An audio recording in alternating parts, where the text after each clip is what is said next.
America is the greatest. Why do they keep denying it? So apparently, guys, we have a Charlie Kirk debate here. This is a suggestion via Discord. Let's go and jump into the video immediately. We'll comment throughout. I think that the anti-immigration rhetoric you have is not new. I think that you try to paint a picture of it being this current phenomenon that we're facing, but there's been rhetoric from your side for a long time, throughout the entirety of history. I mean, if we look at immigration policies in the U.S., even though Chinese immigrants built the entire Western Railroad, there was still the Chinese Exclusion Act because they were providing insane value to the United States, but we still had these exclusion acts because of xenophobic attitudes. She's right. In that specific context, she's right. But let's see where this goes. And so this is not a novel idea that immigrants are bad for the country. So I'm interested in why you think that all of a sudden we need to change the way the United States works. Hear her question. Well, first of all, immigration has gone in great influxes. Okay. We basically turned off all immigration in the 1940s and 50s. We had like net zero immigration for almost 15 years. Most people don't even know that. So we had Ellis Island in the early 1900s, and then we turned on the guzzle of immigration. But let's be honest, for 40 years, we have tried this mass immigration project for the last 40 years. Has it worked? Are we a more connected country? No. Have middle class wages kept up? Absolutely not. Look at the material data. Has immigration enriched the well-being of the United States of America, especially the last 5 or 6 years? I would say, of course not, actually. No, we're more divided, we're more factious, and we see this in almost every European country as well. When you import a bunch of people that don't speak your language, that are from the third world, all of a sudden you have mass destabilization happening in your country. It's not a matter of being xenophobic. Instead, it's a matter of being patriotic to your own country and your own citizens. It's not about hating the foreigner, it's about loving the citizen. And your obligation is always to citizens first, not foreigners. Absolutely. Guys, genius. The response in itself is absolutely eloquent, almost poetic, because guys, that he's right. Now, don't get me wrong here. The young lady here, she absolutely had a great point. And then throughout her question, it kind of went off the rails into something completely irrelevant. But the initial part, the Chinese Exclusion Act absolutely had a lot to do with the times that we were in at that specific time in our history, guys. If you were not a specific thing, you were not going to be accepted. This is pre-Jim Crow, or actually during Jim Crow. So just understand it. Yes, but it has no bearing on today, basically. So here's the thing. What Charlie Kirk said was absolutely brilliant, actually, because he's right. But if you are someone who exclusively lives off of, hearing words that make you feel good instead of the actual truth and logic and statements, then I can see how that specific statement that he made there could be offensive to you, but he's just not wrong here. Right? Understand what was going on in America kind of at that time, guys, specifically when we shut down, let's say, the borders and we were down to zero immigration. Think about this here for a second. This was when our country basically boomed. We ran the planet, bros. Right? It was to the point where in the 1950s, we basically started saying, we're going to go ahead and become the world police at this time here. Right? That's how good we were doing back then. So now listen. I'm all for the concept of legal immigration. I am not for the concept of illegal immigration. I do think that occasionally we should kind of open our doors to assist refugees and things like that, or actual asylum seekers, like the ones who are actually really qualified to be asylum seekers, if that makes any sense, not the 80 to 90% of fraudulent cases that we have here. We need to kind of tighten things up. And I definitely would not say that if we bring people from a foreign country specifically, that they should all be lumped together into one specific city, because that city is going to turn into the country that they ran from. Okay? Because it's human nature. Listen, you lived your whole life in one specific culture. You've learned all your ways and language and all these other things. And now you're 35, 40 years old and you go to another country to save your life. The last thing that you're really going to do is even attempt to actually adhere to the local culture. Instead, you're just going to come and destabilize that specific region, specifically if you bring large quantities of refugees into one area. I'm definitely team spread everyone out, guys. All right? And basically make them adhere to the local culture. Do not flip the culture, bro. All right? Because we have made it to where we are historically, monetarily, economically, militarily, right? Because of our kind of singular focus on life, if that makes any sense, right? For the most part, countries start to fail and fall when there's too much like differences in ideology, large scale. And that's kind of where we are right now. I think we are currently in the end times, let's say, of the United States of America. And I find that absolutely sad and pitiful, guys, right? Look at what Americans have built on this planet, guys, right? And it's all being basically thrown away by two groups in the United States of America that are so echo chambered that they can no longer come together. That's kind of where we are right now, kind of in this moment in history. Our American experiment is failing, guys, and it's absolutely sickening to encounter because we are, in fact, the greatest country on earth. Let's continue. Okay. So you don't think that the MAGA movement has led to xenophobic attitudes at all? I don't even know how to answer that. I mean, like... Why not?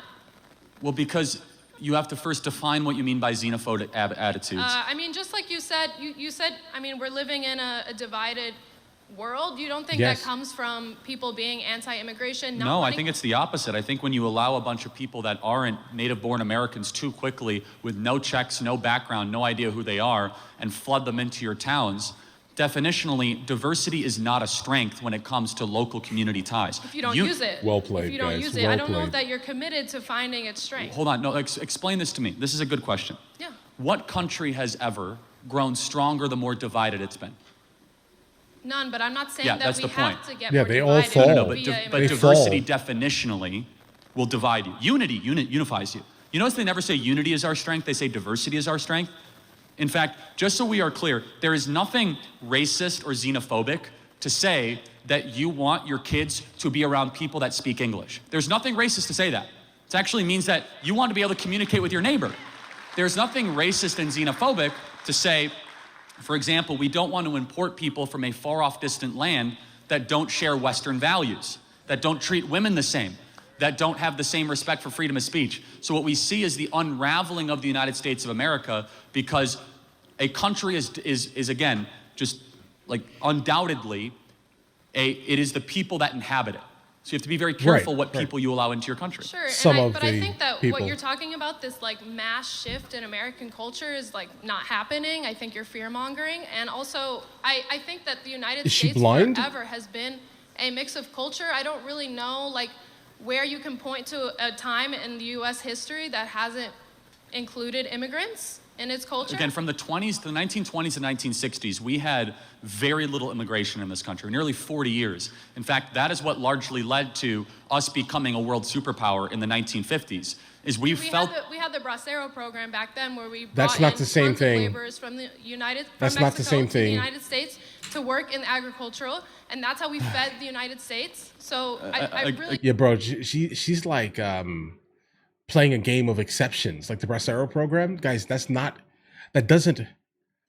is so niche, if that makes any sense. That has nothing to do with what we're actually, like the larger question that's being asked here. don't think that you can say that. It was very limited in scope versus what we see today. But again, I will ask a more moral question. Does a politician have first loyalty to his own citizens or to another country's citizens? Absolutely. I'm glad you brought this because I wanted to circle back to my original Okay. question Let's hear it. about the United States creating instability in the rest of the world. I do think that every single politician, like let's say I'm the Prime Minister of South Africa, you know, my It's just an incredibly anti-white country. Like, oh my goodness. okay. Anyway. Dangerously anti-white. Okay. Anyway. Do you know about that, by the way? You should... Apartheid, yes. Oh, no. It's like they're killing white people in the streets in South Africa. Yeah. Listen, the issue with South Africa is that a good amount of people that were alive during apartheid are still alive. They have raised their kids, in fact, to seek revenge almost by default. This is a good thing? No, guys, right? But that's basically what's going on. You have to understand the kind of the root of that specific thing here, guys, right? You should not be attempting to steal people's farmland back. You should not be attempting to basically destabilize a nation that was, well, how about this here? It was already destable, let's say, under apartheid. Guys, I'm not the one if you want me to sit here and say apartheid was a great thing, guys. That's wild, bro. All right? But just understand that there are people alive right now that were alive during that. Just understand this here. And they have taught their kids to absolutely hate an entire group of people because of what they have they've experienced. Is it a good thing? No, guys. Like if I were you, I'd get out of there. But either way, they're stealing farmland. I mean, if you don't know about that, that shows how the media is lying to all of you. It is literally a mini white genocide happening in South Africa right now. But I don't think that we should. No, it's fine. You brought up South Africa, not me, but yes. That was just an example. yeah, but it was just in Anyway, passing, though. Let's stay on topic. So let's say I'm the prime minister for a country. I do agree with you that my first job is that country, for sure. That's who I'm leading. But Okay. considering the United States has created mass violence, instability, and poverty around the world, you don't think that we have some sort of obligation to the people who then have to flee from that? That's a No. very fickle argument, Why but not? go ahead. Wait, hold on. Well, why not? Define your terms. Where have we created mass stability? I'll She's going to grant mention you South Iraq. America. That was a disaster. No. Where she's else? She's talking about South and Central all of America. Latin America, Yeah. in different countries in Africa, places that like the Philippines that we colonized, Puerto Rico. Yeah, I mean, of course, I'm always so interested in this, as if it's like, you can never blame those countries for not having their act together. It's somehow America's fault. Like, oh, it's America's fault that Nicaragua can't get its act together. It's America's fault, even though we welcome Puerto Rico to become US citizens, like we've colonized them. So here's the paradox. Yeah, but we give him no access in Congress, like no actual, like real power in Congress. The Puerto Rico argument is a tricky one because I do think that either we need to let them go, right, which is not going to happen, or give them access to like solid voting blocks specifically from Puerto Rico exclusively. Because I mean, Puerto Rico is very, it's a tricky situation, guys. You don't think that Puerto Rico was colonized? No. I'm saying no. So if we don't help Puerto Rico, we're evil. When they become a territory, we colonize them, and we haven't done enough. It's like, which one is it exactly? So the Puerto but we Rico lord was over them with taken no from say. the Spanish as a colony and used as a sugar farm for years, where the workers were paid less than $1 per day to create sugar for the United States. And it's not really about statehood or independence. It's about letting Puerto Rico decide that for themselves. Right. And anyway, this isn't about Puerto No, Rico. it's This fine, is about, but and more broadly, and then I'll get to the couple final questions here. I can sense that your problem is that like America's super successful and these other countries aren't. And foundationally, it's rooted in envy, bitterness, and resentment. I would say because 60% we is are that. the world's superpower. It's not because we've held anybody back. It's because we've had incredible people, really good you ideas. don't think the U.S. has intervened in a negative No, way in of other course. countries? No, we have. At times, yes. At times, we've intervened very favorably. Can you at least acknowledge at times that? Sure, there has been aid, but there's also been terrible Well, no, not coups. just aid. South Korea exists because of American involvement. Kuwait exists because of American involvement. But it's not. So- But to look at American accountability, you have to look at the whole of that accountability. And to say that certain countries are less developed purely on their own fault is to ignore history. No, so that's where we disagree. Okay. Countries have to take responsibility for. That was a good. This is actually a really good debate because I'm generally when you guys send me this video, the person that's actually asking the questions is like a complete imbecile, right? I don't think that she's a complete imbecile. Let's just say this here, but I do think that she's kind of leaning in on we're successful and other people are not. I would say at probably about a 60% rate at least. That's kind of what it is. She's like, oh, woe is me. These people are poor outside of the United States of America, and it's our fault. Some of it is our fault. Okay. I'm not as steadfast as Charlie here is in the context here, but some of it is our fault. Not every single thing that she's basically blaming on us is our fault, but we destabilized it and like installed a good amount of like terrible governments for the people of the countries that we installed. If that makes any sense, right? Like this is I'm very anti the concept of America installing a government that is only really beneficial to us and not so much the people that are in the country. Because what happens here, guys? Massive destabilization, and they're going to come flying to our border, bro. They're running, okay? Because again, that's what happens when leadership is not for the people, but it's just for us and to our benefit. You want to save the concept of illegal immigration? Make sure you install people, if you're going to do it, install people into these governments that have the ability to actually care, about the actual people and not so much put us first above their own people. Again, I think even Charlie kind of mentioned the fact that how do you run a country if you're a ruler without looking after your citizens first, right? And what we do and what we have notoriously done is installed rulers that only look up for our interest. So I think it's an interesting scenario of the conversation that's happening. She's pointing out a couple of good ones. He's also kind of rebutting in a way that is absolutely phenomenal. Guys, this is why I love debates. For their own future, which again, this is one of the reasons why so many people hate Intelligent Israel. debates. Every other country around there is like a third world country, and Israel is super successful and super agenic, and they're able to be like one of the wealthiest countries on the planet. You gotta wonder, what is it that they're doing? Oh, it's the Jews because they're stealing all this money. No, actually, they like work super hard, and they don't believe in Islam, and they. That was a jab. And like, wow. And the one place have you ever been to those countries? Yeah, actually, I have been to Israel, and I've been to the Palestinian Authority. I've been to that. I've been to the West Bank. I've actually visited it. Even if I hadn't, that doesn't mean what I'm saying is wrong, just for the record. By the way, I encourage you to try to go to Lebanon or Syria. Not exactly the Four Seasons, right? Okay, guys, we need to kind of come to terms with a couple of things here. Israel, okay, right? I'm not. It doesn't. I don't know. But the thing is that specifically Israel, we need to kind of look at the formation of Israel, right? There were a lot of like moving parts that were able to basically create and carve out that piece in that region. All right. So it's not that they specifically did everything on their own, but there was a lot of things that were surrounding it that basically made it what it is. And then obviously the protections of the United States of America and other countries that surround it. Well, not surround it, but other countries that are kind of within our orbit. So.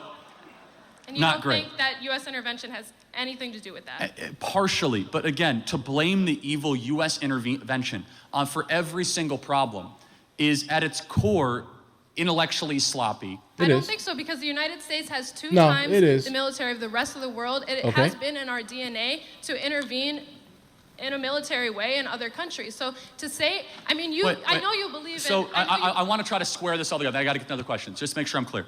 So you're mad at America for getting involved in other people's countries, right? So America's bad for that. Right. But then you want everyone to come to America. I thought America's bad. I'm saying that the United States needs to be held accountable. You can't meddle in So we're held countries. accountable by inviting the entire world here? If you are going to mess up that She country, lost the debate. you have to do something about it. Oh, do something. She lost the Invite them debate. here. She lost the debate, Maybe guys. if you're the reason that they have to leave. That's no. it. That's it. That's it. We're done. At its core, I'm glad you articulated it, is neoconservatism, which is invade the world, invite the world. No, she's which done, is that guys. you don't support the invasion part of it, but somehow we have to invite the world as some sort of like mass penance. But that's like you invade and then say, oh. Well, no, I don't support the invasions. I think you are overly ascribing fault to the United States of America, when in reality, it's these own broken countries that cannot get their own act together. A great example is this, and I'll close with this. El Salvador is actually safer than America. Well played, El Salvador. Billions of dollars flowing into El Salvador. Why? Because they elected Bukele, who decided to go after MS-13 and clean up the streets of El Salvador. Which, again, it was because they decided to do good things with massive action. Countries can be wealthy. Singapore is wealthy. You could be a very wealthy country if you embrace Western market ideas, private property with low crime, and it's not always... I mean, in the case of El Salvador, the United States was the reason that the country broke down into gang warfare, and now if you look at the way they were able to turn around, they had to declare a state of emergency just to be able to turn things around. It's just like, this is where we're different, and then I'll close, then we have to get going. Let's hear this. I look at America as a force for good. Okay. You look at everything wrong and you say it must be America. No, sir. I'm looking at bad things that they have done and calling for accountability. Bad things that they have done. Okay. Like I mean, maybe we disagree. I don't know. Yeah, this is a disagreement. Okay. She lost that debate here, guys. But I want to point out something. In terms of El Salvador and the good amount of things in that region, guys, it goes back to the Iran-Contra scenario. So now here's the thing. Us attempting to do good things, right? Sometimes the result is bad, right? Like, understand that that's a thing. Right? We're going to go ahead and train soldiers to assist us. And then all of a sudden, these trained soldiers end up turning into, another group that hates us now. You get what I'm saying here, guys? That's basically what we can say happened. The original idea, I think, was great. But unfortunately, when you start meddling in other people's nonsense, let's say, what ends up happening? A complete destabilization of a region occasionally, and then the destruction of the region in general, right? So just understand that. I think that's kind of the angle that she was taking here at the end. She lost this debate though, but I love these things. Send me more immediately. Okay. But listen, if you guys are new here, please like and subscribe. In the meantime, I'll catch you guys later.